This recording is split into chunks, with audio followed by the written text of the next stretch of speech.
Welcome to the Virtual Center for the Study of the Constitution and Civic Responsibility, an ongoing inquiry into American political origins and evolving institutions.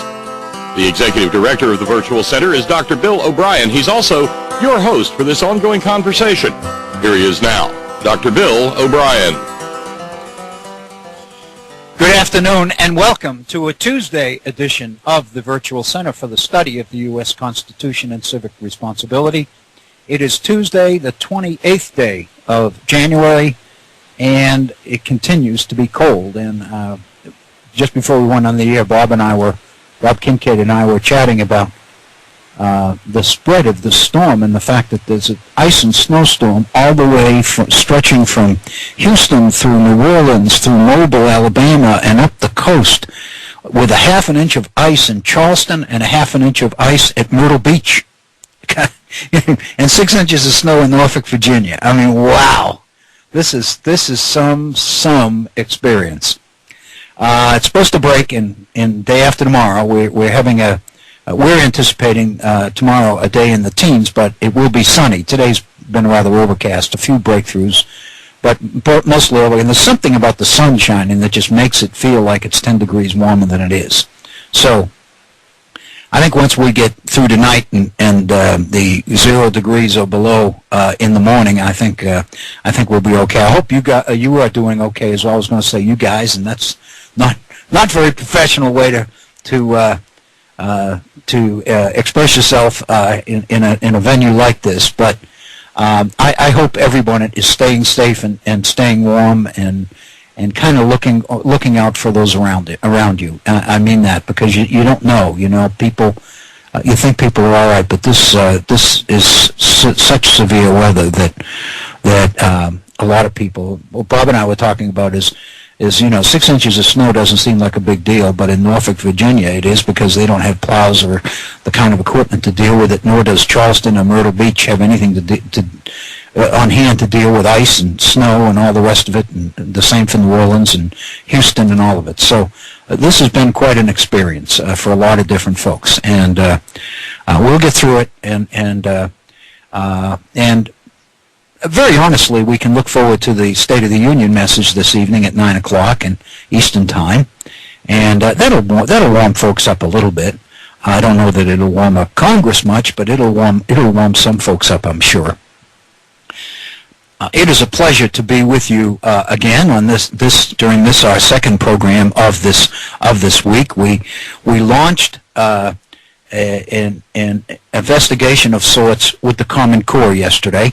We looked principally at an article by George Will, which was a major criticism of the Common Core standards. But again, it was much more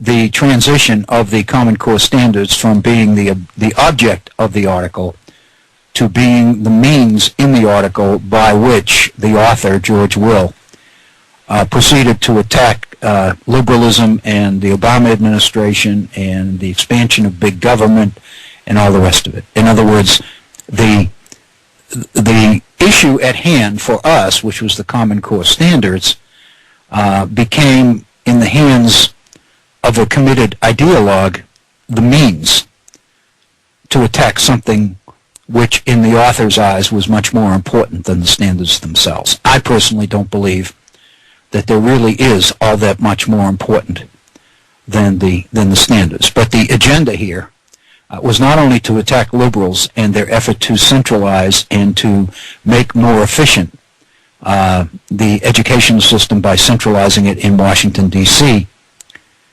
but there's no question that this article fit very well into the conservative agenda of basically creating and raising more doubt about the efficiency and the effectiveness of public education in America, a point of view which has, over the months and years, has driven a lot of people from the public school system into private schools and into charter schools and various other places, and consequently has not done anything to solve the problem of public education in America, but in effect has rendered it in even worse shape by drawing away some of its better students.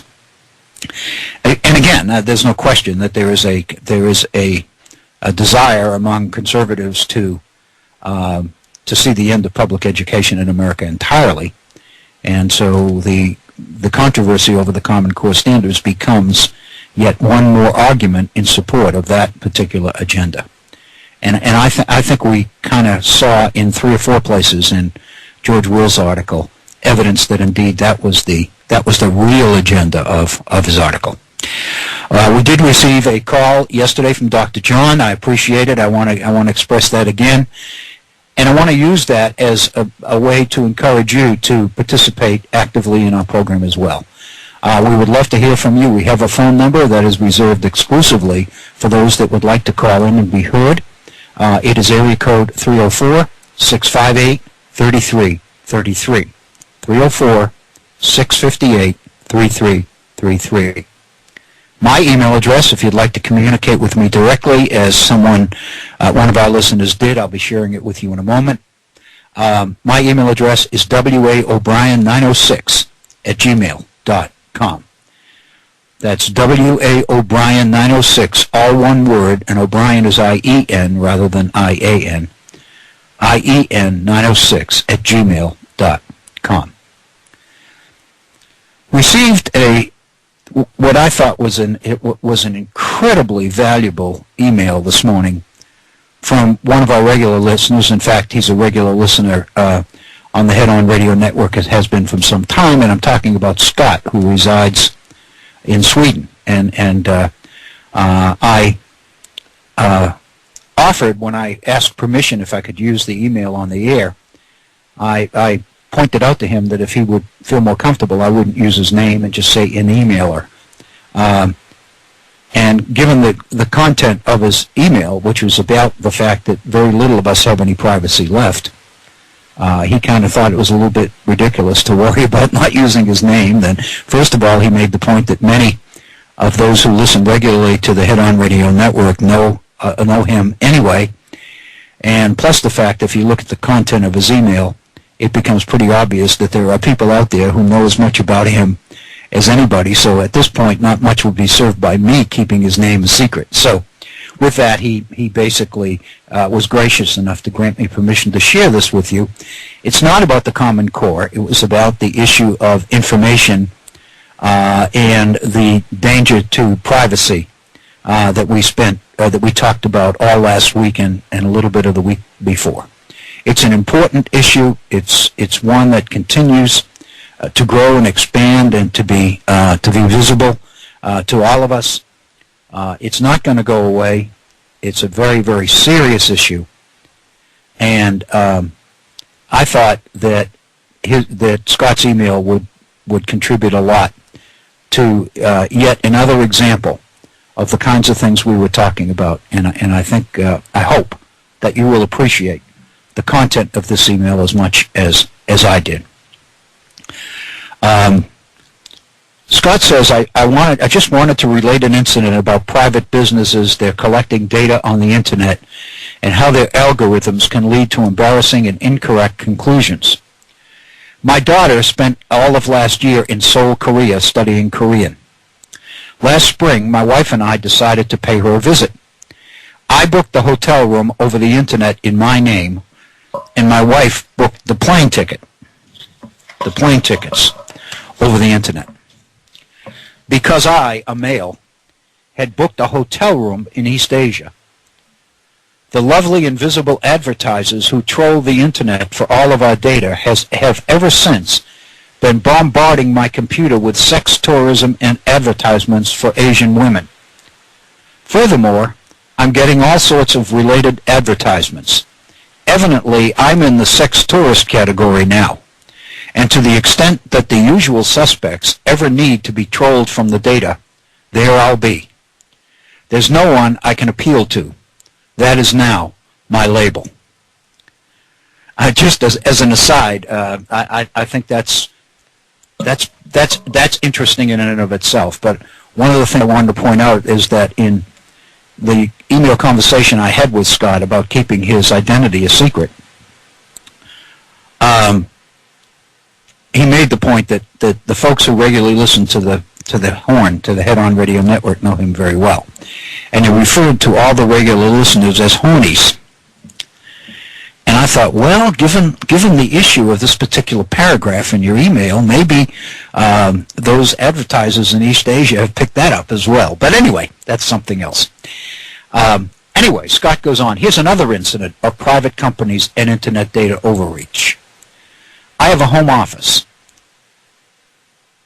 I've never had a need for a cell phone, nor wanted one, as I've always been rather skeptical about sticking a microwave receiver up next to one's brain.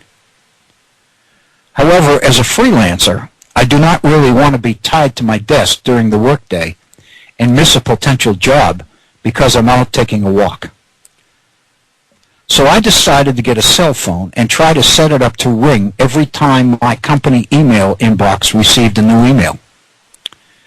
The intention was to be able to review a job offer wherever I happened to be. This cell phone was never meant to be used for any other purpose than as an email pager. Only my wife had the telephone number. But then she decided to send it to both of our adult children. The other day, I ordered some used books from what I thought was a small bookstore in the UK. Parenthetically, he says, I try to avoid large chain stores. Every dollar you spend in them is a vote in what you believe in. So I try to shop only mom and pop stores. As soon as I placed my order over the internet, within seconds, my cell phone, which I didn't even know was on, started buzzing, and on it is an SMS with some sort of code to confirm the purchase. I never provided the bookstore with this cell phone number. I've never even placed a phone call on this cell phone in the 2 months that I've had it. I've never received anything on it except some sort of welcome to your new telephone SMS a few days after I bought the damn thing and opened an account. Yet internationally, my name and address are now linked to this telephone number, which I have never provided to anyone but my wife, who then passed it on to two other adult persons. I find that to be frightening. The phone company tells me they do not release this information. I don't believe them. And even if they are selling the truth, then it's really rather immaterial what their policy is. All this information is swept up anyway. That's an incredible story. And it's kind of an indication as to how vulnerable we are in terms of our privacy. Scott goes on, let's not forget that Edward Snowden was not working for the NSA directly. He was working for a private subcontractor doing work for the NSA. Many of the same subcontractors also work for the large commercial corporations doing business over the Internet. It's quite clear from what I've read about Snowden that the NSA had no idea what he took. The NSA has no idea what any subcontractor is taking. And the subcontractors themselves know that the NSA has no effective monitoring of the program. In other words, these private companies seem free to use the NSA's worldwide electronic infrastructure for whatever purposes they see fit. So President Obama's claim of having some sort of independent party, third party, monitor the collection of this data seems to me to be a total red herring. There's more. There's no tail, which I think is significant as well. Finally, Scott says, I also discovered accidentally that if the cell phone lies in front of the speakers to the PC, about every minute or two it gives off a 3 to 4 second interference with the speakers. I researched what was going on and discovered that all cell phones transmit their location frequently, because it's more efficient to have an instantaneous updated database of where all telephones are at any moment than it is to search for telephone locations from the various masts. The latter approach would delay the calls while a cell phone was being located. Thus, we see that cell phones are not unlike the ankle bracelets that police use. The only difference is we are allowed to walk out of the house without it. But how many of us do? I've now come to see this cell phone as a little spy, one that knows its location at all times, eagerly sending that information in to whoever the hell knows. So yes, you are correct. Live science fiction future. On the air, first of all, I want to thank Scott, because I think that is an incredibly insightful email, and the examples that he gives are so powerful. I mentioned this to my wife, and she mentioned that and she's one of these people that reads the small print whenever, when she gets a cell phone and enters into a contract, she reads the contract. And, I don't know how many of us do. I know I don't.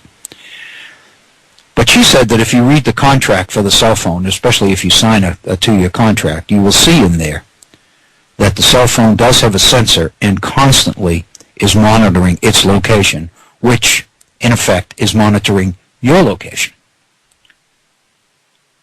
unless you share your cell phone with somebody else.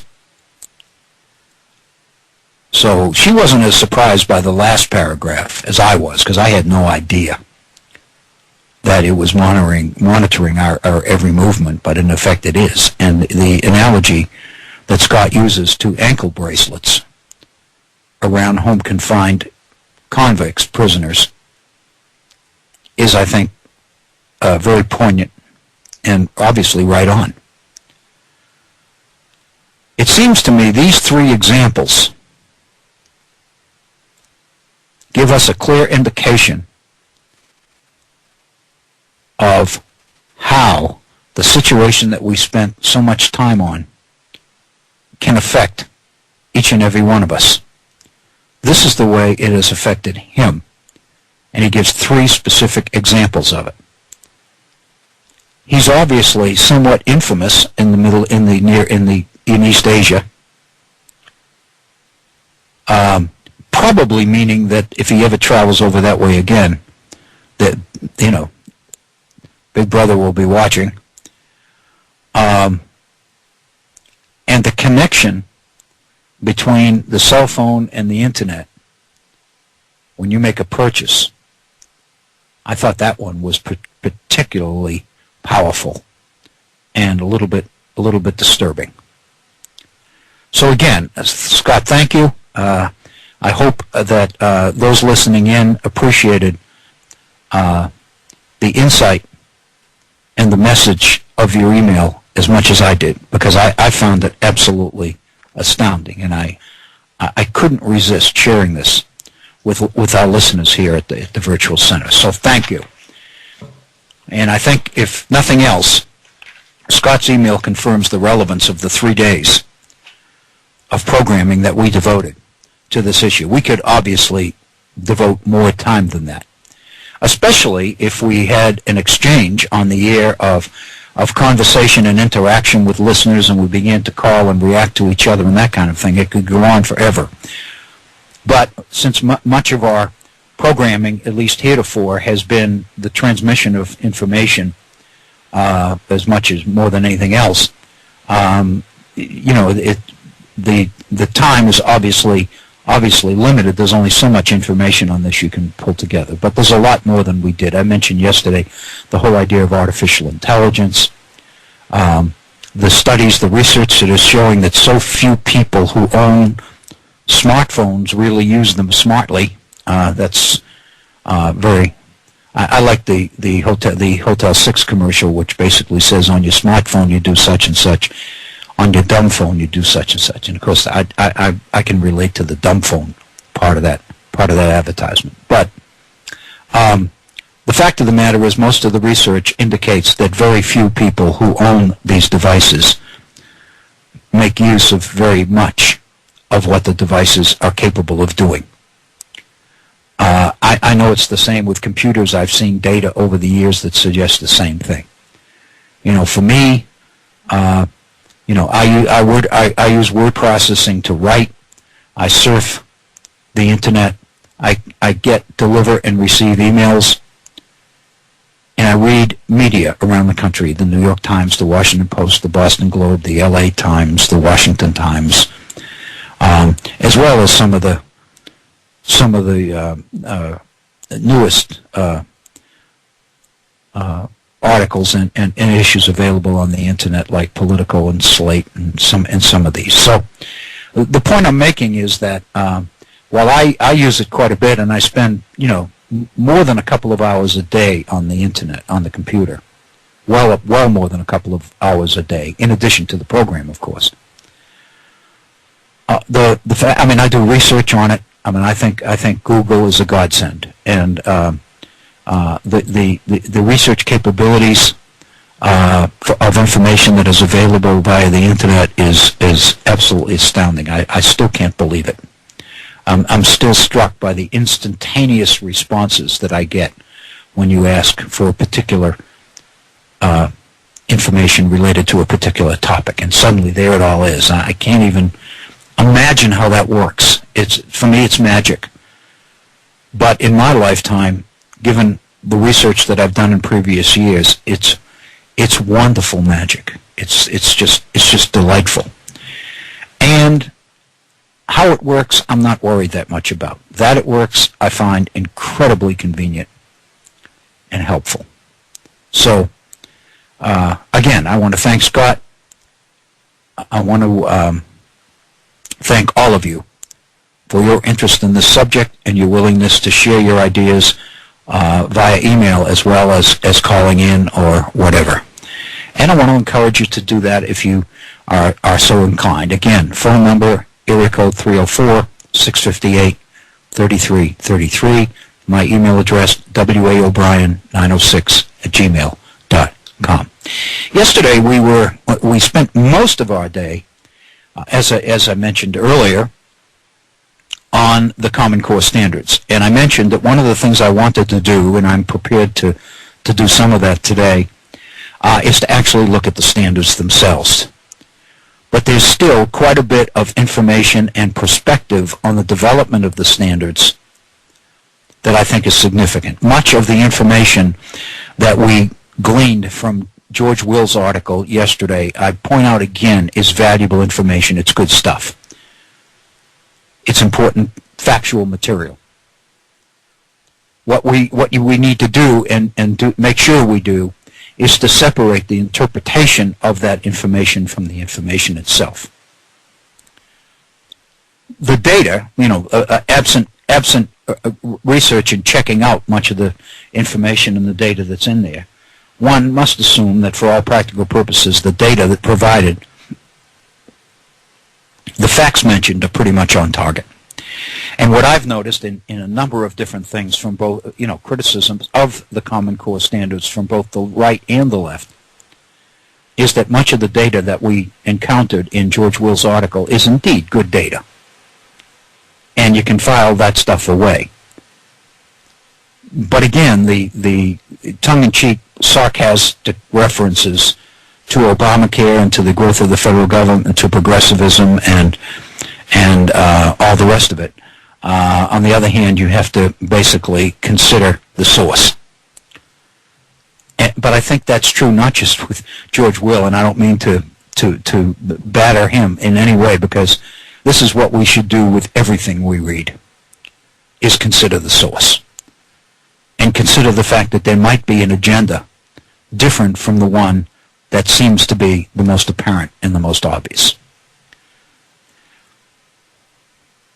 In the course of yesterday's program, one of the pieces of information that I think, and I emphasized it yesterday, I want to return to it today, as being significant in the idea of the Common Core, is where the whole idea came from, who was involved in the development of it, and what that might mean in one's overall understanding and attitude towards the standards themselves. The name that I mentioned yesterday is Bill Gates and the Gates Foundation. the data indicates, the information on the Common Core standards indicate, I think this is incredible, is that already the Gates Foundation has contributed approximately $163 million to the development and the marketing of the Common Core, these standards. Not only that, but I've seen suggestions in more than one place that the Gates Foundation is prepared to spend as much as $3.4 billion in the future on implementing these standards. This is very, very significant, and one of the wealthiest people in the world has committed himself to this particular approach to educational reform. Here at the Virtual Center, in a previous program some months ago, we were looking at what I think is a very, very exciting innovation in education from an organization called the Khan Academy. And I don't know whether folks tuned in will remember, but one of the major supporters of the Khan Academy and what it was doing for education generally was Bill Gates. In fact, in the video on the Khan Academy available on YouTube, there is an appearance with the creator of the Khan Academy on stage by Bill Gates. And Bill Gates has contributed substantial amounts of money, not anything resembling the Common Core standards by any stretch, but significant money to the successes of the Khan Academy. So, on a positive note, there's no question, first of all, that Bill Gates believes that educational reform is vital to the nation and to the world. Also, these numbers suggest, this data suggests, that Bill Gates clearly is willing to put his money where his mouth is.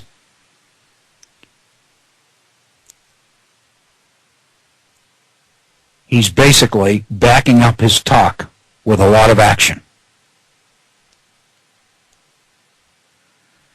And I don't think anyone questions the depth and the sincerity of Bill Gates as one of the world's leading and most committed philanthropists.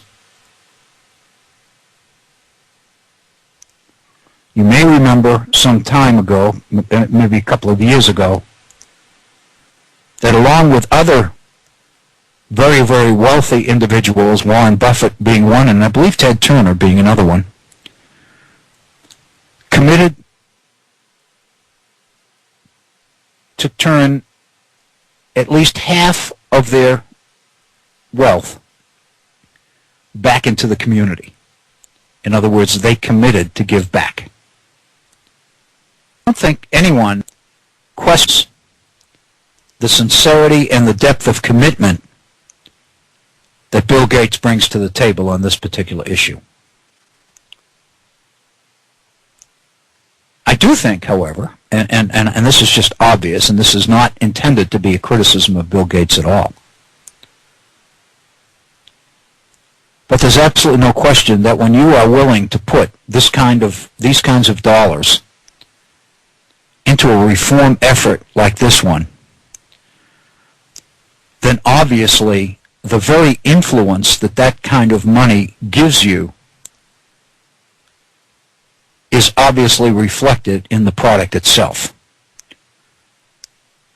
There's absolutely no question then that when we talk about, or when the supporters of the Common Core standards speak about the extent to which these are not standards being imposed by the federal government, by Washington from above, these are standards that are beginning and are being developed locally within schools, within county school systems, and within state education systems. And we raised some serious questions about that yesterday.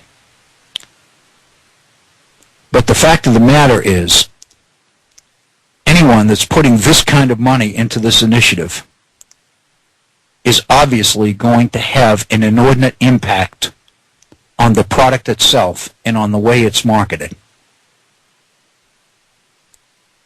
I don't think that there's anything controversial there. I think that just makes perfect sense. But to go back to the idea of where the Common Core stands from, I want to share with you additional data as an indication. And this is from the study of the Common Core, the criticism of the Common Core from the left, from the liberal perspective. But again, much of the factual information is common to both conservative critics and liberal critics. So I think that's what we have to do, is assume that if both sides are using the same data, the data itself must be accurate. So let me share with you in terms of who created the Common Core. As we mentioned yesterday, federal law prohibits the federal government from creating national standards. So therefore, the effort to pass these off as state-driven is very significant, because there's the potential here of being accused of violating the law. So emphasizing the bottom-up rather than the top-down direction of the imposition of these standards is critical.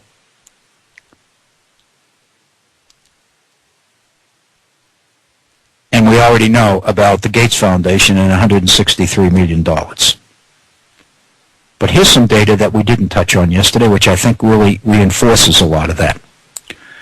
The standards were drafted, and I'm reading from the article, from the study. Let me get back to the title, by Stan Karp, called Something's Rotten About the Common Core. It's in the program of Rethinking Schools.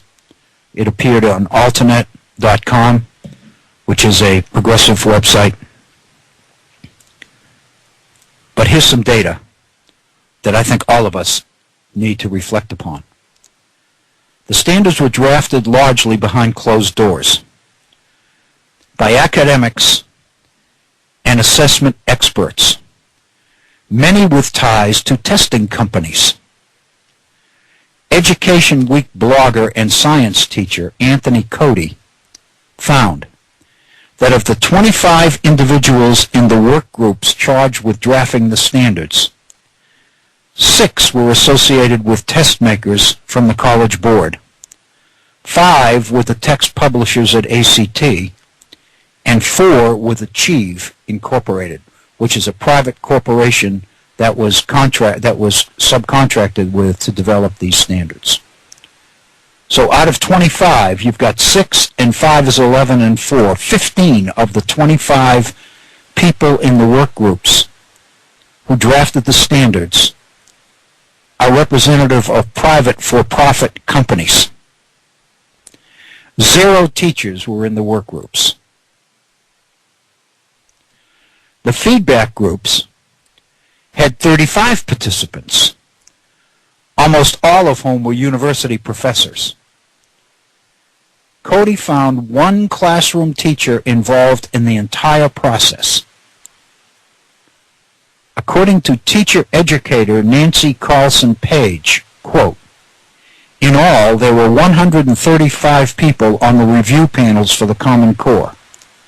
Not a single one of them was a K-3 classroom teacher or early education childhood professional. Parents were entirely missing.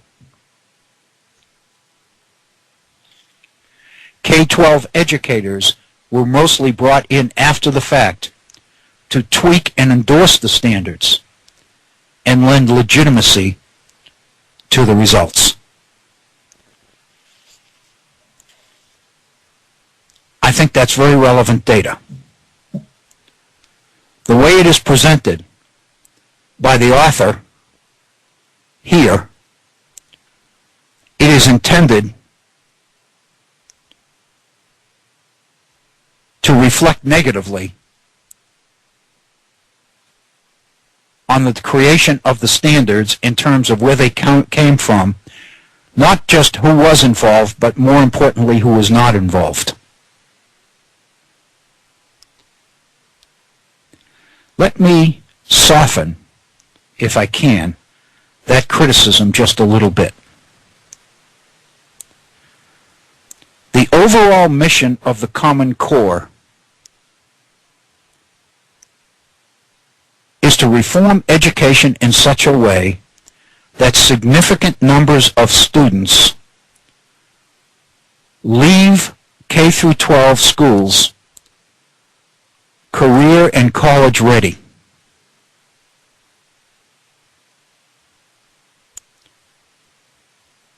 And we'll make reference to that in a moment. It stands to reason, then, that a lot of the people who review these standards would be from higher education. Because these are the people who would probably know best whether in fact the standards were going to meet the objectives, which is to make students career and college ready.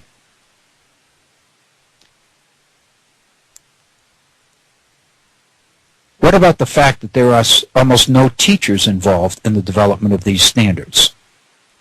Rather, the K through 12 teachers, for the most part, are brought in after the fact to kind of give their blessings to the standards once they're developed.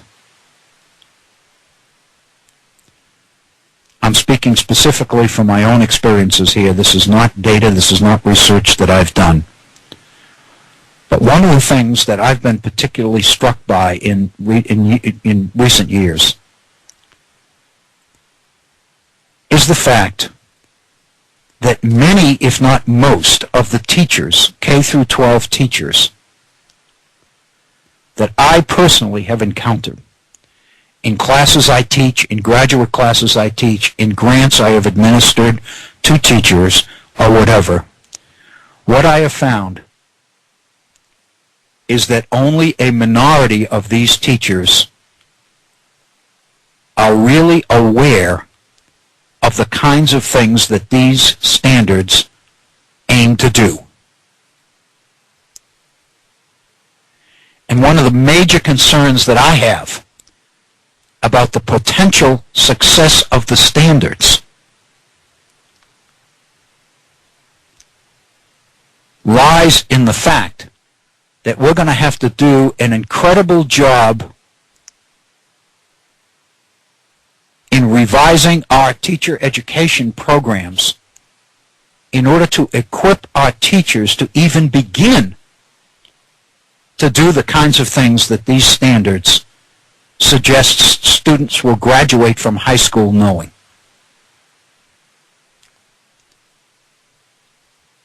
The fact that teachers in significant numbers would not be involved in the development of the standards, therefore, doesn't really surprise me that much.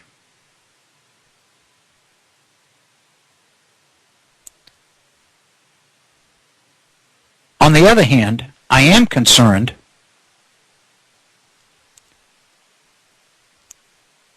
that the application of the standards to the day-to-day life of the classrooms of America really does require some input from teachers. The one thing that I've learned, in fact, I just administered a grant which was based on this operative assumption going in, and I think it was proven to be quite accurate. While those in higher education are masters of content, they know their stuff. Those in higher education who can really teach are in a very, very small minority. In fact, this is a different subject for another day, so I don't want to spend any time on this, but it's kind of sitting there waiting to be said, so I think I should probably say it. One of the major criticisms of higher education over the years is that so few college students get to be taught by university professors. For the most part, freshmen, sophomores, and sometimes even beyond that, find that most of their undergraduate education is delivered by graduate teaching assistants rather than credentialed professors. In many of our major universities, I'm talking about the 25 and 30 and 35,000 enrollment institutions, the Big Ten and some of the others. You have these large lecture classes of 100, 200, 300 students. And the only way that the professors can really handle the workload in these classes is to engage or hire a number of graduate assistants to help them. And more important than not, the graduate assistants probably end up having more direct contact with the individual college student than do the faculty at these institutions.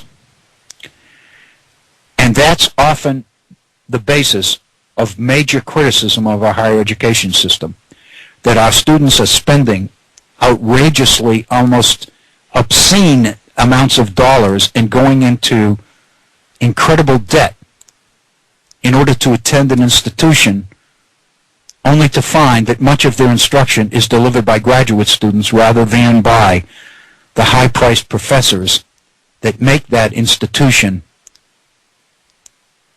have the reputation that it has. I would suggest that there's another side to that coin, that criticism. And I guess this might come from the fact that for 3 years I was a graduate teaching assistant in a large Midwestern university. One of the things I remember very well is that as a teaching assistant, I met frequently with other teaching assistants, and we spent an awful lot of time learning how to teach. How we taught was a major priority for us, much more so than the professors themselves, who were primarily being paid for the research they do, the books they write, and the reputations they garner, all of which contributes to the tuitions they charge. But the irony, I found, was that good teaching in higher education, if it exists at all, exists predominantly with graduate students, not full-time professors.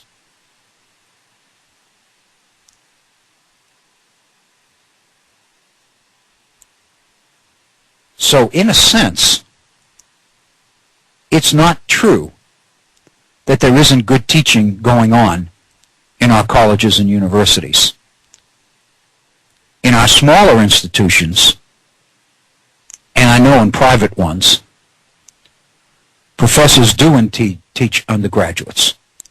In my many years here in West Virginia at Concord University, one of the things that we constantly stressed in our advertising is that our students learn from the professors, and we made every effort in the world to keep the classes small so that the faculty could get to know students and students could get to know faculty. And that became one of the major recruiting points that has brought students to Concord for generations. So the fact of the matter is there is good teaching going on in higher education. And given the fact that these standards are intended to make students career or college ready, it stands to reason that people from higher education would be employed, would be brought into the picture as part of the development process. So I'm not as quick to criticize the numbers that we looked at about who was involved and who wasn't as other people are. On the other hand, I do know this. K through 12 teachers, for the most part, are much better teachers than are those in higher education. not that there aren't good teachers in higher education, but there aren't that many of them. Consequently, I would suggest to you that's the principal reason for the success of the teaching company, which is the organization that makes these DVDs of class lectures available at tremendously, attractive prices. Because the teaching company employs the very best instructors in various disciplines to teach these courses, recognizing that you're going to get a better job than you are from most of the other people who might teach that same course in other colleges and universities. The mere fact that the teaching company can become as successful as it has become by making these courses available through technology is an indication of how rare quality teaching in higher education really is. The best teaching happens at the K through 12 level. And one of the things I found, and I think the research would support me on this, is that within K through 12, the very best teaching happens on the lower level, at the elementary level. And the irony is, as you move up from elementary school into the middle schools and then ultimately into the high schools, curriculum tends to put more and more emphasis on data, on content, and less influence on how to teach. And so consequently, elementary teachers, on the whole, tend to be far superior performers in the classroom than our high school teachers. Now, there are exceptions to that. There are absolutely superb high school teachers. In fact, one of them was selected as the prominent teacher of music in high schools in America from New Hampshire that received an award at the Grammys this past Sunday evening. Incredible teacher. They had video of him in the classroom, and it's just, there's nothing like it. And then they had testimony from students who say, you don't know anything about good music until you get into his class, and you leave his class loving music. What is teaching? What is education about but that? So, and one of the things that we did in our grant, which I still think is one of the major successes of our program, was that we created what I call vertical research teams. We basically created teams of teachers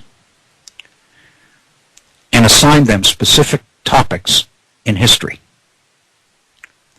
But the one requirement was that each research team had to include an elementary teacher, a middle school teacher, and a high school teacher. And the reason for that is, and this was part of the grant, the Department of Education funded it generously, so I'm assuming that this was this was a major selling feature of the grant proposal itself. It really drove me when I wrote the grant. And the idea was that by setting up the teams and comprising the teams this way, we basically ensured that each team had at least one elementary teacher on it, which meant that there was going to be quality teaching classroom performance represented on every team. And there was also a high school teacher on it. In other words, there would be somebody on each team with quite a bit more strength in content than the elementary or the middle school teachers. Consequently, each team reflected both extremely competent teaching as well as command of the content. And when we got our teachers together to begin the program, we spent quite a bit of time discussing just the makeup of these teams. And the irony was that most of the teachers came to the idea that this was one of the strengths of the program. we had some shouting going on between elementary teachers and high school teachers, each one defending his own particular strength. But at the end of the day, the fact was that each of them came around usually to acknowledge the fact that the other one had strengths that either that he or she didn't have. But there's no question that when you compare quality of teaching between K through 12 and higher education, there's almost no question that K through 12 teachers, and of course part of the reason is that our education curriculum, our school preparation, teacher preparation programs are so heavily into pedagogy, into methodology. They emphasize teaching, the skills of teaching, much more than they emphasize the content. Consequently, you end up with skilled teachers teaching history who don't know any or know very little. And unfortunately, that tends to be a result of a lot of this. But that's another issue. The point is, I'm not nearly as critical of the makeup of the groups that develop the standards as some of the critics are. Because if the ultimate goal is to make students college ready or career ready, then it seems to me the only way you can do that is to bring in the people who teach at these levels and know what readiness to do work at that level requires.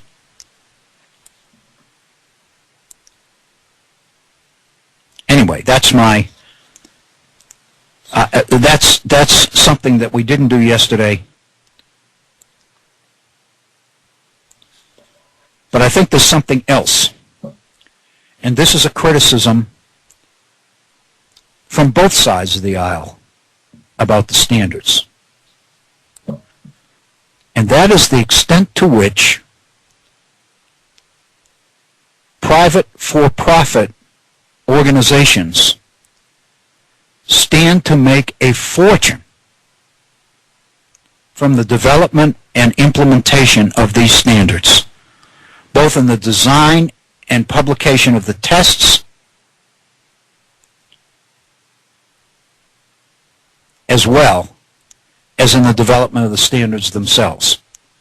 I think it is relevant that 15 of the 25 people in the work groups who originally developed the standards represent for-profit organizations like ACT and the College Board and Achieve Incorporated, which is the organization contracted to develop and publish these tests. I think that's very significant. There's also no question that one of the things that is kind of behind the scenes in the Common Core standards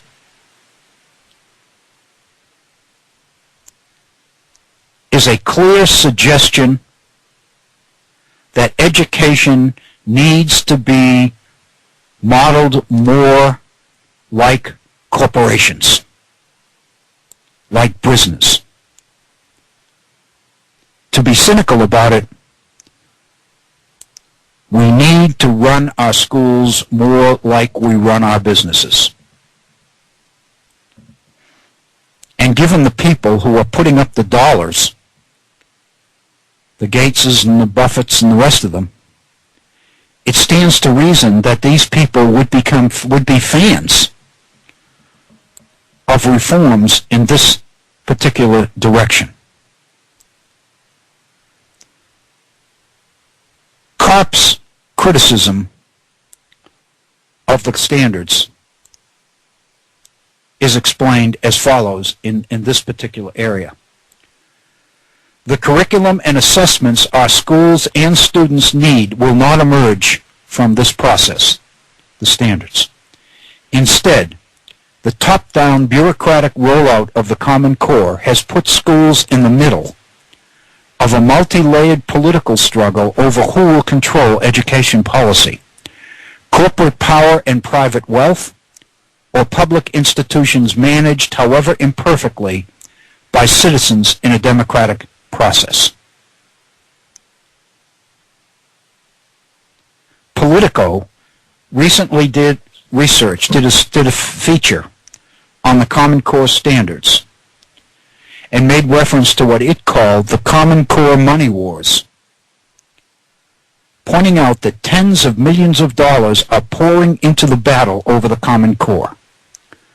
The Bill and Melinda Gates Foundation already has pumped more than $160 million into developing and promoting the Common Core, including $10 million just in the past few months. And it's getting set to announce up to $4 million in new grants to keep the advocacy cranking. Corporate sponsors are pitching in too.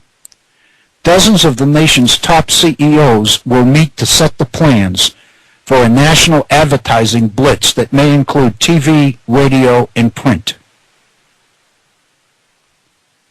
At the same time, opposing the Common Core is an array of organizations with multi-million-dollar budgets of their own and much experience in mobilizing crowds and lobbying lawmakers, including the Heritage Foundation, Americans for Prosperity, the Pioneer Institute, Freedom Works, and the Koch brothers.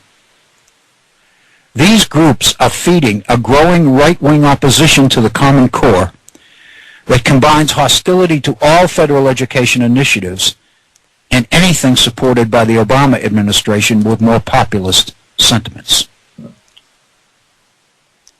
So this is big stuff, and it's attracting big money. And the fact that so many well-heeled individuals and organizations are willing to buy their way into this fray suggests the significance and the relevance of the outcome. If there's anything else that justifies the time that we are taking here at the Virtual Center to look at the issues and events surrounding the introduction of these Common Core standards, the amount of money that's pouring into them by itself would seem to justify that investment of both time and attention.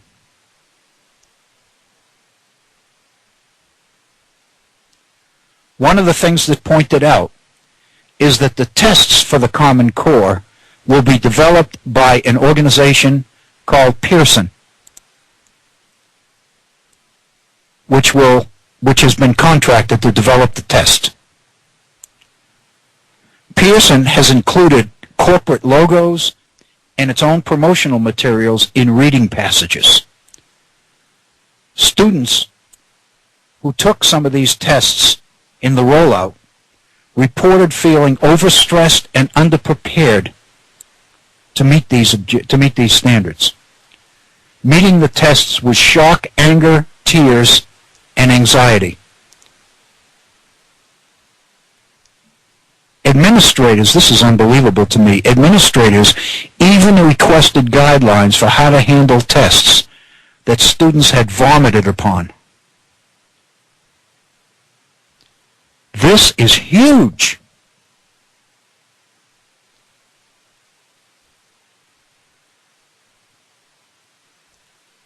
And let me read the agenda once the tests are rolled out.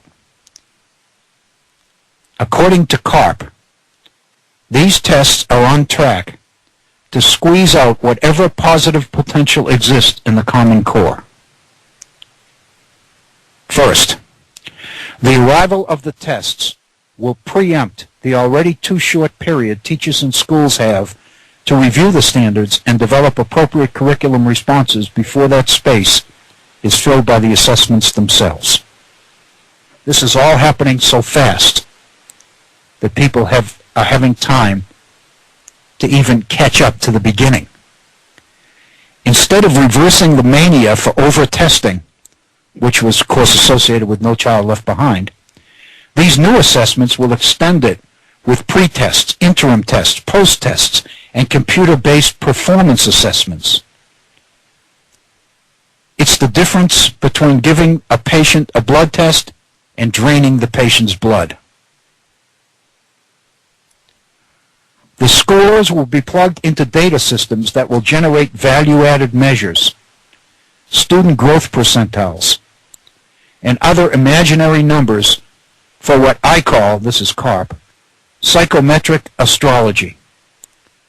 The inaccurate and unreliable practice of using test scores to evaluate teachers will distort the assessments before they're even in place, and has the potential to make Common Core implementation part of the assault on the teaching profession instead of a renewal of that profession. And finally, if the Common Core's college and career-ready performance levels become the standard for high school graduation, it will push more kids out of high school than it will prepare for college. The most vulnerable students will be the most at risk. As one observer put it, if a child struggles, this is the example that I used yesterday, if a child struggles to clear the bar at 5 feet, he or she will not become a world-class jumper just because someone raised the bar to 6 feet and then yelled, "Jump higher." Or if poor performance is used to punish the coach, the teacher. So consequently, there are an awful lot of things associated with the introduction of the Common Core standards. It's important to recognize that 46 states have adopted these standards, although George Will points out that many of these states are having second thoughts and are looking at the possibility of pulling out of their initial commitments. There is an incredibly detailed study of the Common Core and the development of these standards.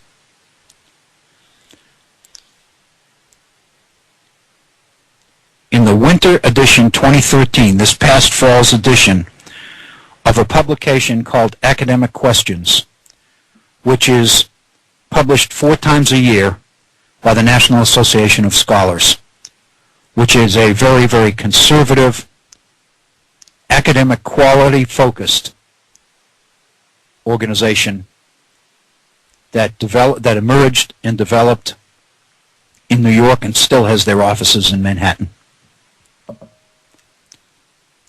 The article on the Common Core is written by Michael Toscano, and it is a detailed look from a conservative perspective about the development of the Common Core and some of the major criticisms of it.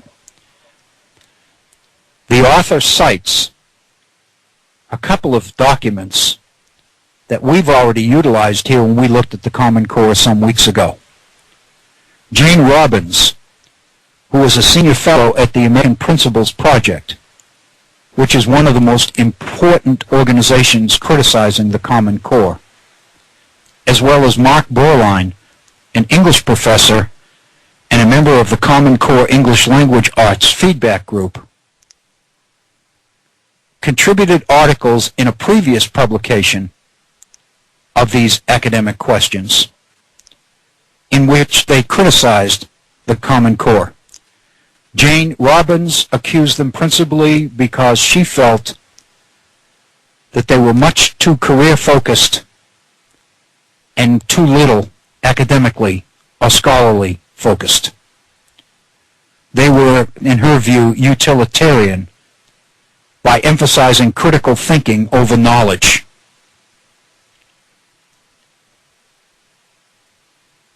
Borline, while he also questioned and criticized the standards, was a little bit less harsh because he pointed out that by looking at the specific standards, you begin to see in them ingredients of real scholarship and academic potential. In other words, the standards themselves aren't really that bad, provided we can trust school systems and teachers to really do what the standards ask them to do. but his ultimate conclusion is that they probably won't. My conclusion is, in many cases, they probably can't.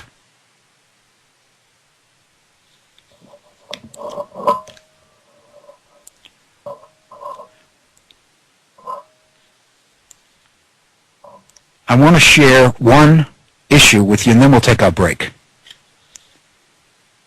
It's already 5 minutes after the hour, our second hour. But let me share another, and this is about the development of the Common Core. This refers to an article written by Robin Rogers, who's an associate professor of sociology at Queens College in New York. It's an article in which she uses the term philanthro policymaking, and of course what she's criticizing are the big money people who are bankrolling the Common Core. She recounts, and I'm going to read this verbatim because I think it's very, very significant. In 2009, she says, a select group of super wealthy people met in New York to decide which of the world's problems were most pressing and should be targeted by high-powered philanthropic giving. This is from an article entitled Why Philanthro Policymaking Matters. It's in a publication called Society, Volume 48, Spring 2011. It refers to a meeting that was held in New York in 2009 of some of the world's wealthiest people. This goes back to the text. Known as the Good Club, the group was convened by Bill Gates, Warren Buffett, and David Rockefeller, and is reported to include Ted Turner, Michael Bloomberg, George Soros, and others. According to Rogers, the Good Club identified global population growth as the problem to target. She notes, this is not a choice of a group concerned with public opinion. It veers into the murky waters of women's reproductive rights and religious, cultural, and ethnic politics, and not least, eugenics. 1 year after the meeting of the Good Club, Bill Gates and Warren Buffett announced, in what became known as the Giving Pledge, that 40 American billionaires had pledged to give at least half their wealth to charity in their lifetime or at their death. After population control, Rogers writes, education policy is where mega philanthropists are making the most significant inroads. Gates is spearheading that charge.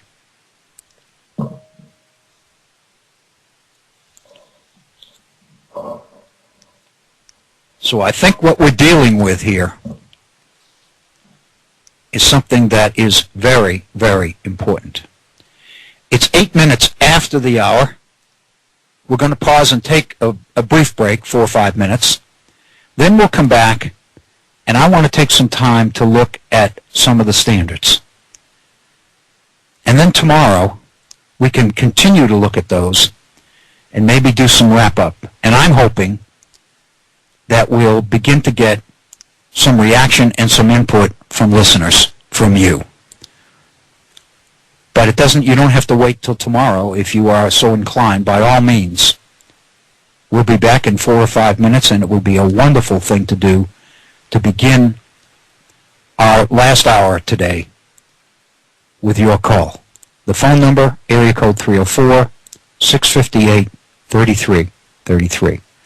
This is Bill O'Brien at the Virtual Center for the Study of the U.S. Constitution and Civic Responsibility. After a brief break, we'll be right back. Please stay with us.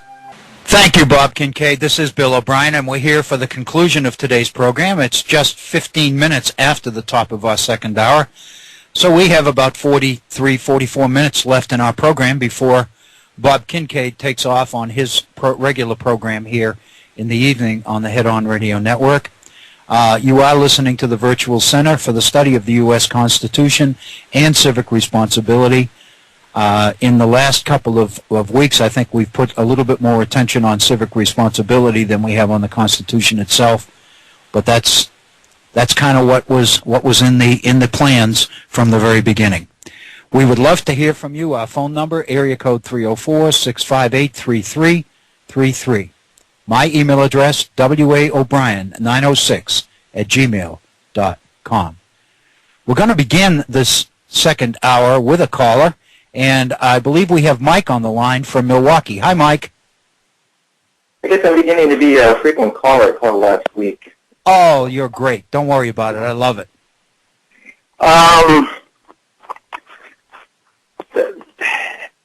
First off, first I'm from Milwaukee, and we got a lot of money from maybe 25 mils from Bill Gates. A lot of it went to charter schools and encouraging, which we in Milwaukee tend to consider a breakdown of the public educational system here. Right. In that we found that many of the charter schools and private schools are not doing as well as the public schools when they are tested equally. I wanted to lead in with that because a lot of people that I talk to, a lot of articles I've read, is that Bill Gates has ulterior motives. He sells and develops educational material for computers, so that instead of having a teacher in front of the students, they can sit in front of the computer, like the Khan Institute that you referred to. Right. And I'm sure he has some goodwill toward people in central city situations and rural areas as far as their education.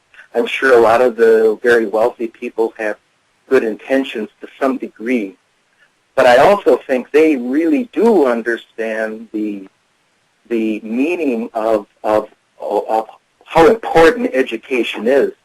And I think if they can develop children who are very pro-capitalist, like we've been educated in the past, most of the people I know of no other way other than this laissez-faire capitalism. They like you brought up before, it's a theology to them.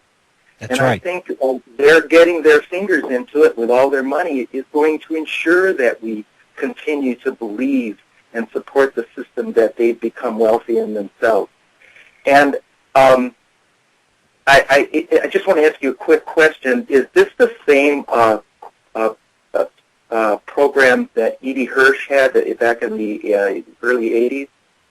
He had a book out, and I remember getting the book, and my first child was born, so I was getting really interested in educational issues. He had some kind of a standardization for education. Yeah, for literacy. Is that the same thing, a continuation of that, do you know? It's the same kind of thing. It was very content-focused, as I remember. In fact, he put out a dictionary or an encyclopedia of what educated people ought to know. I remember very well E.D. Hirsch's stuff from the University of Virginia. And it was very content-focused, and it was very much part of the so-called education wars of the 1970s and 1980s, the struggle between conservatives and progressives. Right. At that time, it tended to focus on the whole idea of teaching reading by phonics as opposed to the so-called whole language approach to education. That was kind of the main focus of the debate. But basically, it came down to progressives who were advocating or supporting the idea of whole language believed that all students, should be encouraged and directed to understand what it is they're learning, rather than just learning pieces of unrelated information that didn't make any sense to them at all.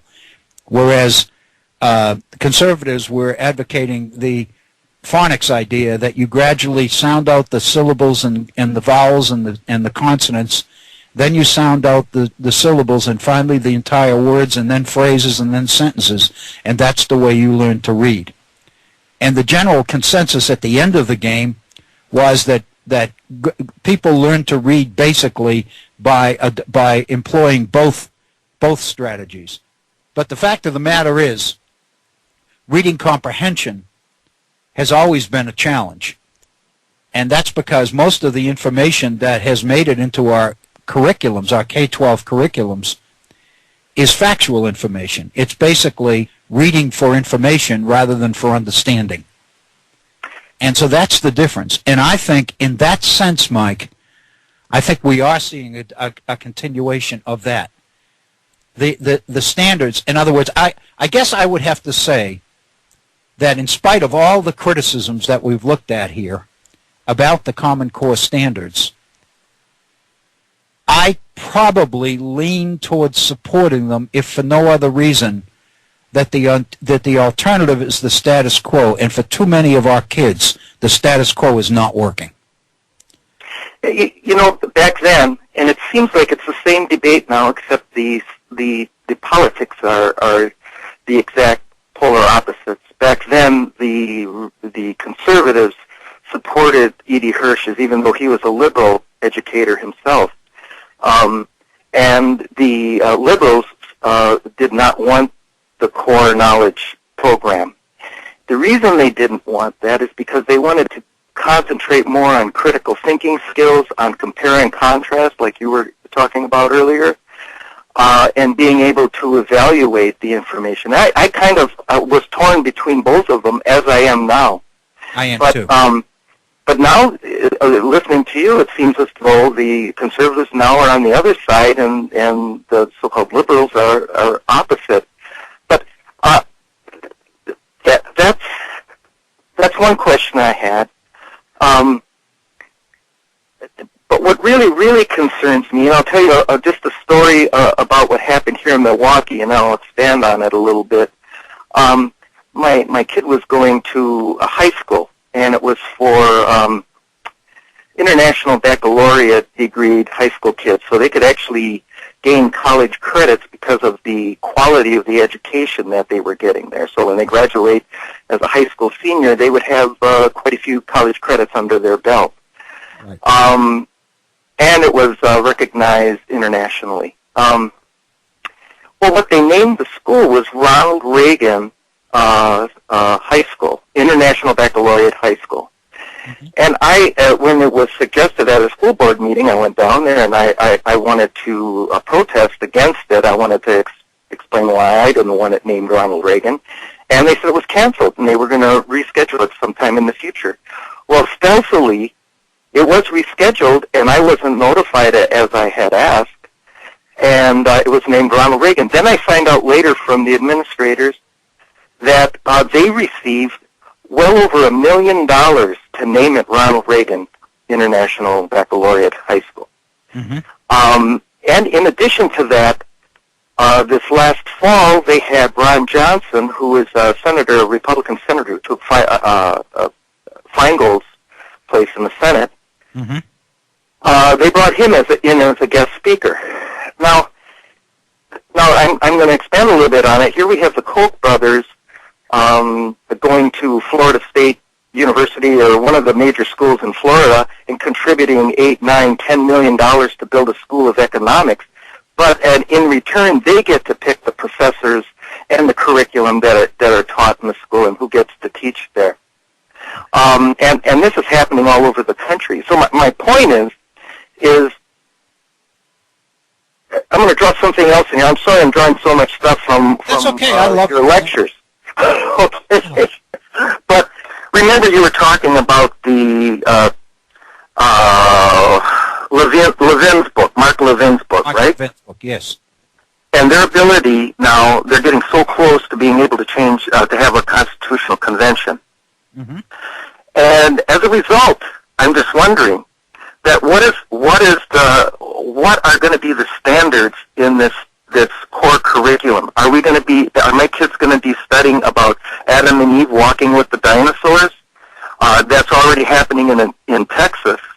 Mm-hmm. And that's my big concern, is when we have a standardized core that everybody has to be taught, and the localities don't have the opportunity to turn it down, and the way the country is going to the right. And in that, it worries even you as far as the security of the Constitution. What are we going to do when it comes to curriculum choices? So that's my question. Thank you, Mike. Wow. The thing that I know about the standards, and I'll try to answer the last one first, Mike. The emphasis on content, the reason I tend to favor the standards is because in looking at them, they are aimed at getting students to do the kinds of things, to pick up the kinds of skills which traditionally have been the difference between the well-prepared student and the student who struggles throughout their entire K through 12 education experience. And and in other words, one of the things that I've seen over the years is that what separates very, very good students from mediocre students, average students, more or less, is not so much the education itself, as long as the education continues to be content-based, fact-based. What separates the good schools from the not good schools is that in the good schools, students are encouraged to go beyond the whats to the why is it important and who benefits from it and who doesn't benefit from it and what's the agenda, what's the hidden agenda, what's the purpose, what are we trying to do, and really understanding the circumstances and the perspective and the context of the information that for the majority of kids is the focus of the education. The understanding is the focus of the education in the good schools. But the information itself tends to be the focus in the majority of our public school systems.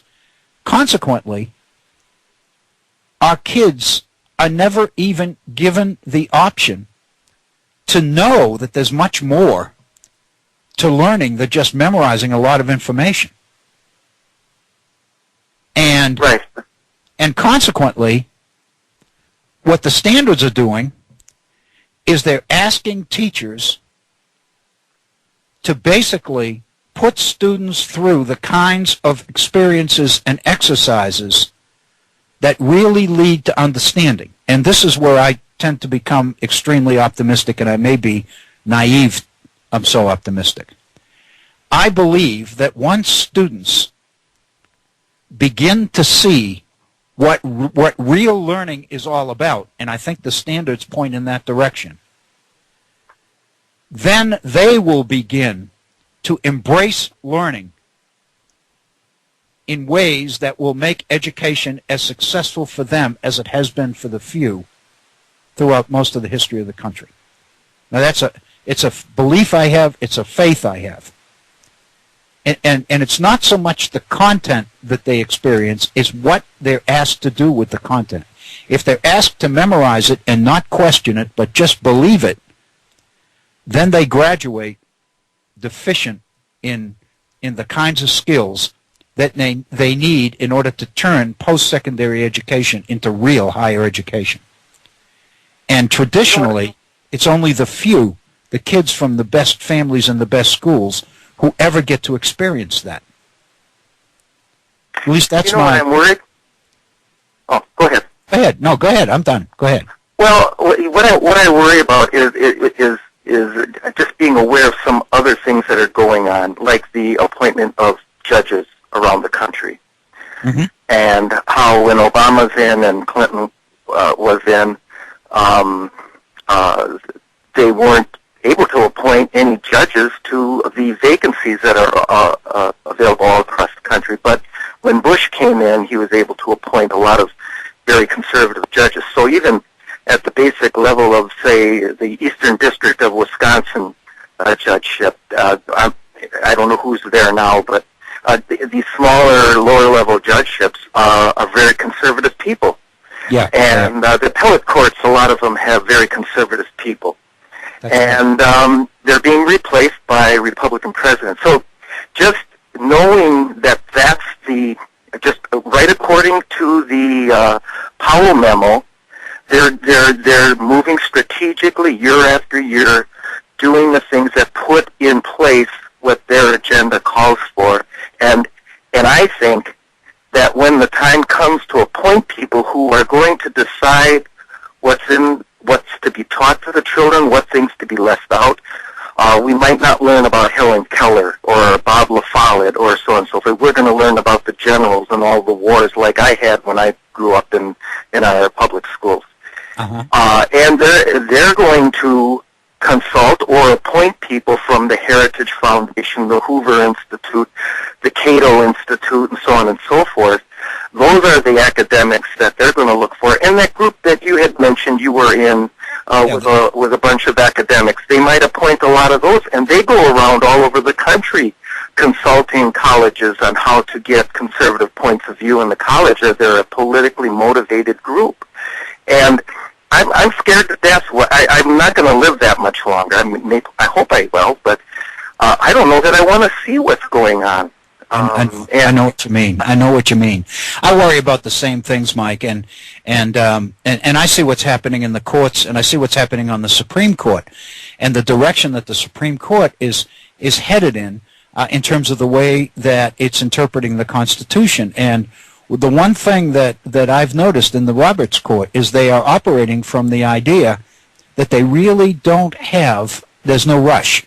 They're developing these interpretations of the Constitution in a piecemeal fashion, which means they're creating all sorts of legal precedents for decisions that will come later that will rely on these very precedents.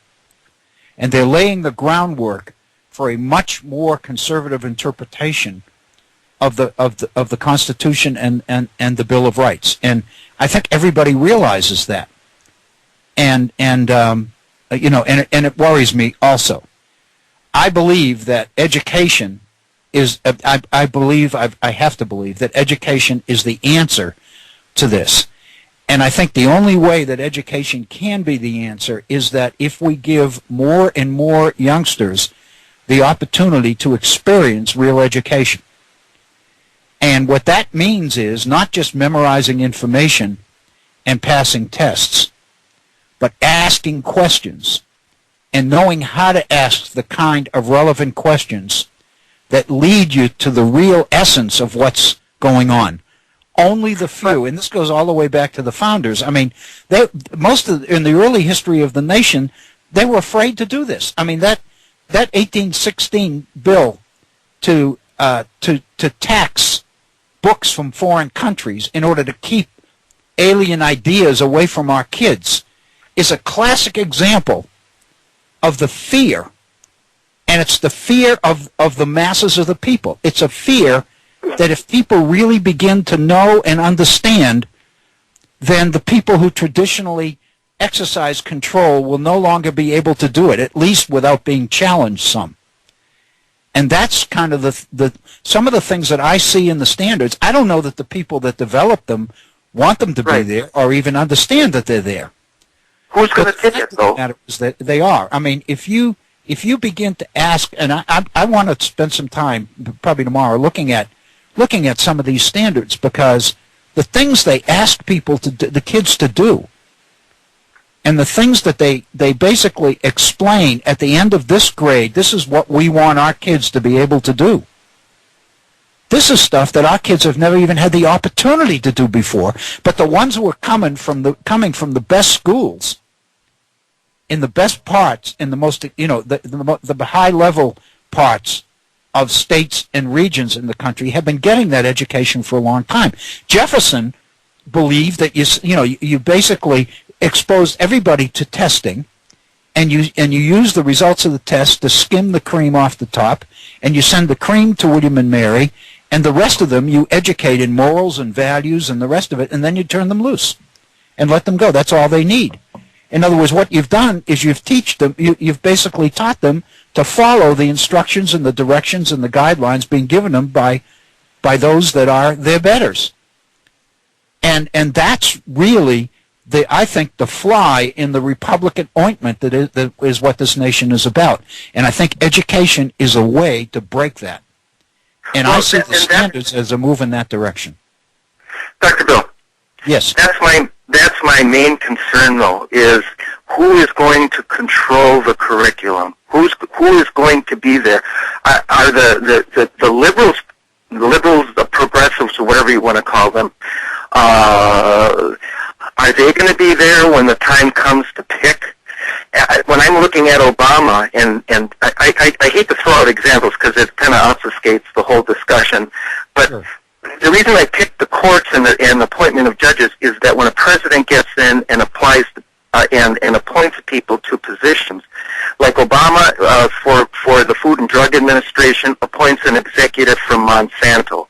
So if I'm concerned about GMO products, I've got a guy that has represented the corporations, the offenders, before he even got into the position of running the department. The same thing with all of the appointments that Obama has made. They're people that I wouldn't want to see in there. And the person that gets to be in charge of what my kids are going to learn with this core knowledge program, my feeling is they're going to be very conservative people. And my kids aren't going to be able to think out of the box. They're going to be basically propagandized to and brainwashed. Right. And I know that sounds pretty paranoia. I know it does, but I agree with you. And I think the issue is the only way to deal with brainwashing is to have people be able to recognize what brainwashing is and therefore resist it. Because if you can't, then you become vulnerable to it. The only way to only way to combat it is and the one thing that you see in all of this education stuff, the implications always is that whatever we do, whatever textbooks we select, whatever the philosophy of the school system and those who run it happens to be, that's going to determine the kind of kids we turn out. And I would suggest that in many ways that's true, but the only way to combat that is not to try to have people with a whole different set of values take over the schools, because that's not going to work. Somehow we've got to equip our children to be able to recognize that and to see through it. And at this point, the only people that are being given that kind of education are the ones who are going to be educated and move into the group that's doing it. You know, and so but I share your concerns. I have a book here, and I've been pulling out these old books because they're so timely, as they were maybe 10, 20 years ago. Howard Zinn, The Future of History, of History, and it's an interview with that David Barsamian did with Howard Zinn, and he asked him something about how do you teach history. And he said, you know, what I did as an instructor, I gave the kids the Grapes of Wrath to read. And I felt that they would get a better understanding of what the South was like in the 30s, the 20s and 30s during the Depression than reading a lot of factual things about it and statistics. And I just thought that was great. And I wonder how this this is exactly what you're talking about. And I wonder how this is going to fit into that core knowledge program where kids have that opportunity. And Jonathan Cole even talked about his first experience bringing Langston Hughes into the classroom where it was the majority of the kids were black, and that was the first time they saw a black man on the cover of a book. That's and right. They jumped into poetry like they didn't know it existed before. And these are the kind of instances that we're talking about, that the kids that are I don't know what, I hate to even refer to, the kids that are not being exposed to this type of education. How do you put this into a cookie cutter thing like this core knowledge thing. How do you do that? And how can you tell the teachers to do it so it's standardized across the whole country? I'm worried about it, and I'm worried about how this is going to come about. I'm sorry it took up so much time. It's wonderful, Mike. You're touching on all the key issues. There's absolutely no question. Please don't apologize. I appreciate so much your call and your concerns, because they are really genuine ones, and they are solid. I'm very familiar. I was very familiar with Kozol, death at an early age, and all that stuff about the Boston school system, because I taught in it. And you're right. And I'm thinking back to a conversation I had with he is a good friend. I don't see him very often anymore. He's down in Texas now. But he was the person who founded the National Association of Scholars, which is this conservative group that you made reference to. And he and I spent, when he came to West Virginia, he and I spent a whole day together driving around, visiting campuses in both southern West Virginia and in the capital of Charleston. But anyway, we had conversations in the car, and it just fits in exactly with what you said. Because his argument was, I told him, finally he said, it's unbelievable. I don't think I've ever spent as many hours with somebody that I disagree with more on everything. And yet I've thoroughly enjoyed it. And I told him I did the same thing. And I said, it seems to me, after spending a whole day with you, that the difference between you and me is that we both respect scholarship. We're both advocates of quality education. The difference is that you think that education, real education, is going to produce conservatives. I think just the opposite. And I don't know whether either one of us will live long enough to find out what the answer to that is. But that's true. And I think that what we have done over the years is proof that we have been afraid to really educate the masses of our people for fear that they won't believe what we want them to believe. And so in order to make sure that they do, we've eliminated all the possibilities that they would begin to question and raise contrary questions and do the kinds of things that real education requires. And I think the standards, and I don't know that it may be unwitting, it may be inadvertent, but the fact of the matter is what it is asking teachers to do with students is exactly what has to happen in order for real education to begin to happen. I guess what I'm saying is I'm encouraged to believe that if the standards really do begin to affect change in many of our classrooms, the result is going to be students who come out with not only a better educated. I think that's a vague term that nobody knows what it really means, and I don't either.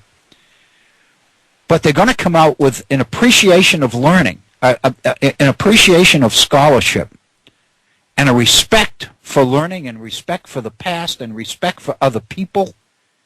And I think that really gets at the essence of what our problems in today's world are.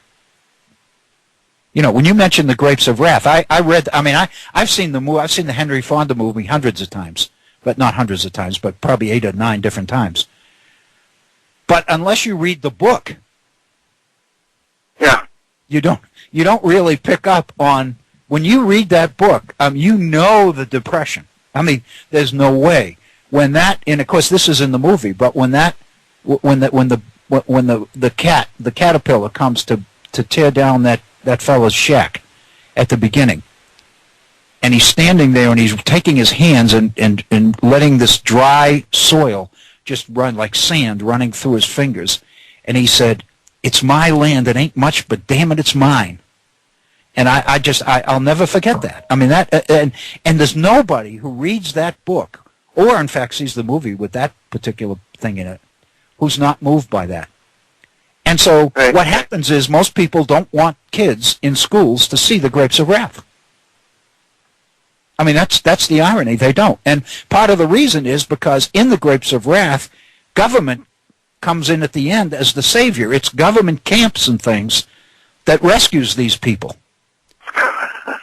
And people don't want that. That's too close to socialism. So consequently, the Grapes of Wrath is no longer on the reading lists in many of our schools. I know they don't accept it in Texas, and I don't think many of our other school systems as well. And of course, we had the situation last year where the governor of Indiana attacked Howard Zinn, since you mentioned Howard Zinn, and basically put out the word, wanted everybody in Indiana, is anybody using this guy's books? I don't want him in Indiana, this guy.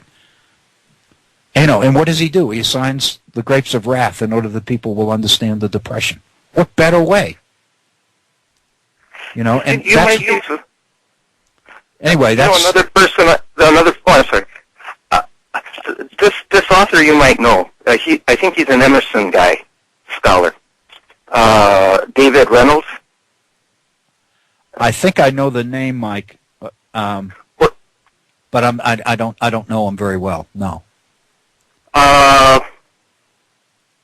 He wrote a book on John Brown. This is a perfect example of the education that I got that I don't want my kids to get. Yeah. But John Brown, they showed the picture of John Brown. Scary hair all over, wild-eyed. Oh, yeah, crazy. And I think the book, even the paragraph or two that they gave him, he was deranged. They may have even referred to him as unstable. Mm-hmm. But reading this book by this guy, it's just unbelievable. The character of John Brown, what he really was about, I think it would make a fantastic movie, and for probably Matt Damon playing John Brown. But that's how I see it. But I had no clue his upbringing, and he was a pacifist, and he thought that they could solve the slavery problem, peacefully. Yeah. And none of that said, and none of really what wasn't said is and you covered a little bit of it in your explanation of the Kansas-Nebraska Compromise or something? Right. Kansas-Nebraska Act, yeah. Okay, and the murdering and the torture that the abolitionists were receiving from these southern bullies that were coming up into Kansas. Right. And I think he was motivated to move, and some people call him a terrorist, but I just don't know at what point. I mean, this is, to me, at what point do you resort to violence? And is it when violence is just repeatedly, and so a lot of this was done well before John Brown acted with 60 men and crossed, I think, from Pennsylvania over to Kansas. Yeah. But that kind of history, when it's fleshed out by an author like this guy, when you label really, something as unbalanced or deranged or all the other words, then what you're doing is you're not only characterizing the person that you're talking about, but you're basically sending the message to everybody else that since the person is deranged, there's no reason to read anything about him. And that's so consequently nobody gets to read. Very few people get to read and know the things about John Brown that you know. And that's the real agenda here.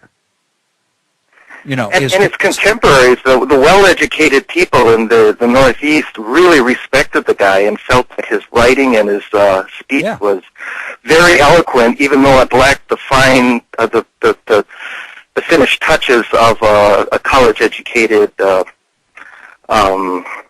English literature major or something. But anyway, the story is very good, and that's the kind of thing I think we need to stay away from, where people are kind of categorized, put in a box, and then Helen Keller's another one. I mean, you can go right down the list. These people are really interesting people, but like you say, if they smack of socialism or something else, then they hide that. Helen Keller was deaf, dumb, and blind, and she's to be admired because she found a way to overcome that. What she ended up believing and what she ended up doing, we don't want to deal with. That's not part of the story. I mean, that part of Helen Keller doesn't exist. And the way you do that is by stereotyping people with these labels like deranged and all. I mean, the way you undercut any effort to regulate guns in this society is to basically call every one of these mall shooters deranged. I mean, they're doing handstands trying to find things about this guy in Maryland last Saturday to indicate that he wasn't normal. Because so far they can't find anything. He had no record. They can't find anything. This is just somebody that did this. And, you know, what we want is some way that we can say that this person was deranged. And it was just some psycho that went off the thing. It had nothing to do with the availability of guns or anything else. And that's what we're doing, is we're basically controlling the way people look at these kinds of things, because there's an acceptable interpretation that we want the vast majority of people to buy into, and all the other stuff that might cause them to come up with different conclusions, we don't want them to even consider. So, you know, the term communist is the one that I think about all the time. All you got to do is call somebody a communist, and what that tends to do in the minds of many people is to destroy whatever credibility there might be to this person without ever even knowing what the person's about.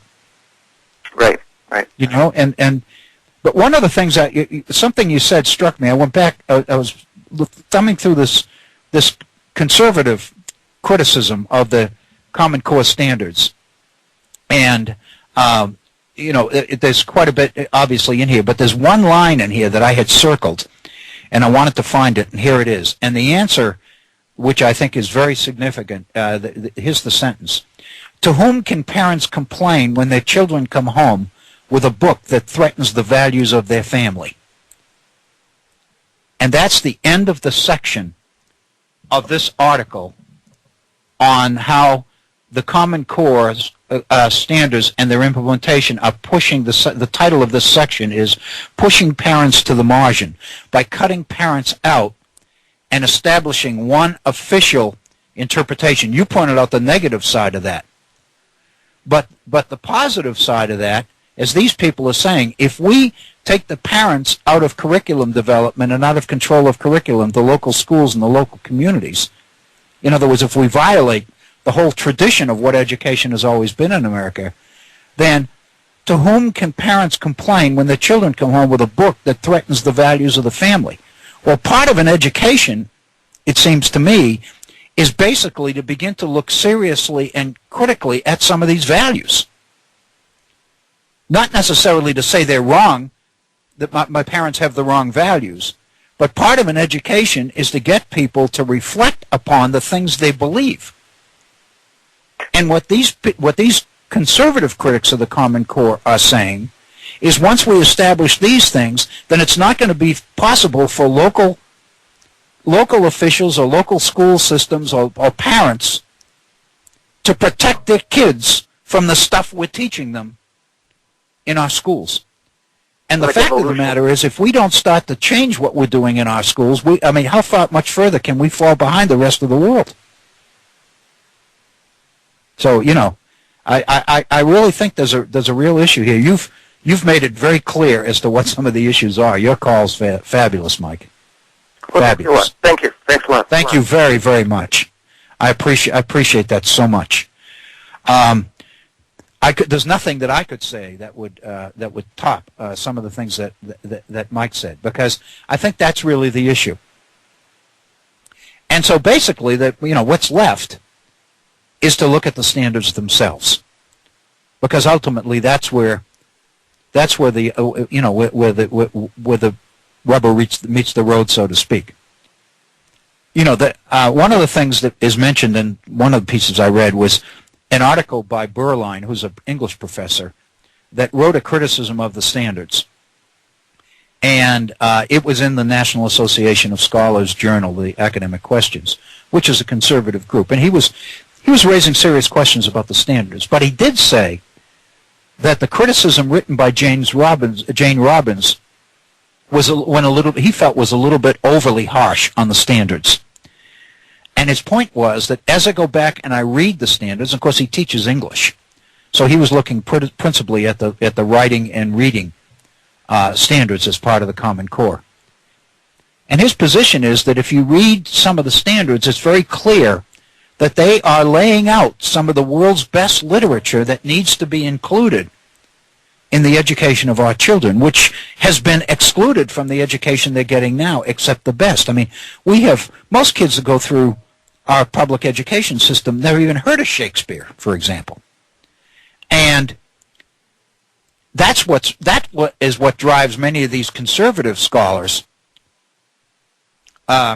is the fact that they believe that in the interests of what they believe is a liberal agenda in curriculum, that some of the best literature that the world has ever witnessed has been cut out of the curriculum, so that instead we can, they believe, indoctrinate kids into progressive liberal values, and so consequently, that's what I think that's what motivates a lot of the conservative scholars that I've come into contact with.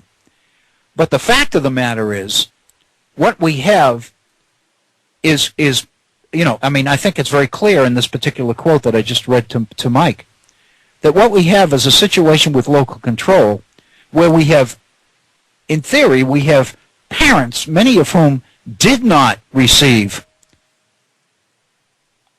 a quality education. Many of them dropped out of school or perhaps graduated from high school, but maybe they didn't. And yet they're the ones that critics of the Common Core argue, they're the ones that need to maintain control over what happens in the schools in order to perpetuate in their children what they believe, the values that these people bring. And the fact of the matter is, if that's the priority of our education system, then in a world economy which is becoming so technological and moving so fast and changing so fast, our kids don't have a chance. Our nation doesn't have a chance. Somehow, we have to break this. I'm uncomfortable with the fact that the Warren Buffetts and the Bill Gateses and the Ted Turners and the rest of them are having such an undue influence on what our kids learn. But on the other hand, sometimes I'm not sure better them than some of the people in Texas that are banning books from curriculum because they don't say the right thing or they advocate different things, things that the traditionalists don't want. What defines both groups, however, is each of them believes that somebody has a right to dictate what the education of children will be like. And it is my sense that real change is going to happen when we become comfortable enough to risk giving all of our kids the chance to really witness education and learning and scholarship. Because when they do, I believe they will embrace it. And when they embrace it, many of the problems that concern us about inequality in society and all the rest of it will begin to end, if that makes sense. I really believe that. But our time is up, and I know Bob Kincaid is chomping at the bit here to get started with his program at the top of the hour, and we're less than 2 minutes away from that. So let me first of all thank you for tuning into today's program, and let me thank Mike for that wonderful, wonderful call. Let me thank Scott in Sweden for an absolutely rich, delightful email that I hope you enjoyed at the beginning of today's program as much as I enjoyed reading it. And tomorrow we'll be back for our third program this week, and we'll focus again on the standards. And let's actually look at some standards and examine what they are asking people to do and try to get a sense so that all of us can leave this week not only knowing a little bit about what other people think about the standards, but with a little bit of familiarity for ourselves as to what the standards indeed say. I'm Bill O'Brien. I invite you to come back to the Virtual Center. I thank you for being with us. Be safe, stay warm, and we'll be back together again tomorrow. Thank you.